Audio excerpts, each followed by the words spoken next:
I mean, second go around with Colorado State this year. You've been part of this for a few years now, though. What does Colorado State? What challenges do they present for the Lobos? They run a lot of sets. They have a really good offense, so we just got to be locked in defensively. And then, as we've been doing all year, just get the ball out and run and keep the game at a fast pace. It's been so long since the last time you guys played up against each other, and it seems like both of you guys were a completely different team at that time. Does it feel like a completely new team that you're facing this time around? A little bit. They're playing a lot better, but so are we. So it's going to be a really good game because they're tied for second right now, and it's going to be just as big a game as Utah State. We asked Coach Pitino this. In your opinion, you're in the locker room, you know this team. How come this team has gotten better? I mean, what do you attribute that to? They've just seemed to, the role players, bench players stepping up. You also have Donovan and Nelly. But you're watching the game or you're participating in the game. In your opinion, have they just all found their roles? They seem to be syncing perfectly at the right time. Yeah, I just think the whole team has a great chemistry this year. We're all locked in on one thing, winning a championship. And we really value just winning the game. We don't care how we win. We just want to win. After the game, I would imagine one of the first things you guys do after the post-game speech is that you go to your phones and you check social media. Do you guys do that like in the afterglow of the Utah State game? Were you guys checking social media? Yeah, of course. Yeah. And what's your reaction to everything that's being said? Just Lobos are back. Lobos are on top. But at the end of the day, the season's not over yet. We still have a lot more games. We have a month left, so we just got to stay locked in. Is it hard to not get a swollen head when you read some of those comments? Because obviously a lot of that, like there's a Facebook group that's devoted to the Mountain West where the Utah State fans are pretty boisterous. Do you guys look at any of that stuff? I've seen it, but I kind of don't really pay attention to it.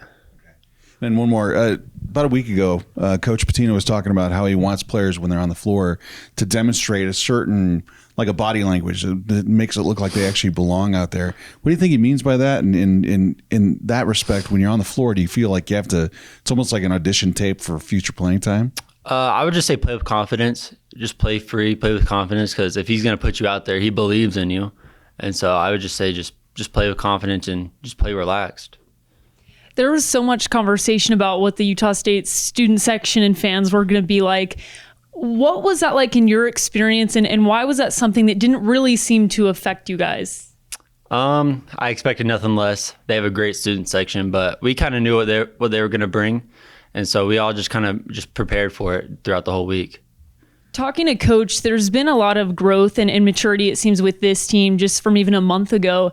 Who are some of those vocal leaders or even lead by example players on this team that have helped to orchestrate that?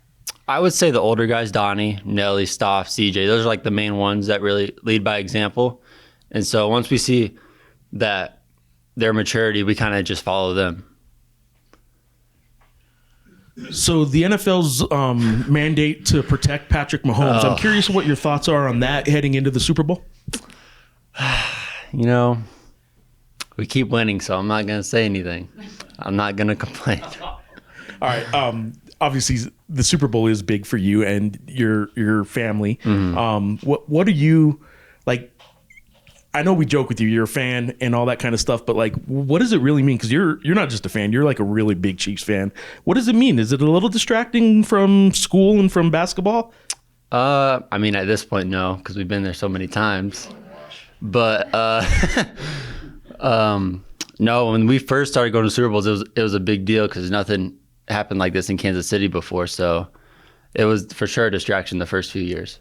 I am curious that like you're living the moment and you should be proud and you should be, however you're acting, you should act that way. But I'm curious, do your teammates and your roommates, Donnie and the guys, like, are they getting a little sick of you right now? Are you talking a lot of Chiefs? Or are you making sure it's always on ESPN when they're talking about the Super Bowl? Are you that guy?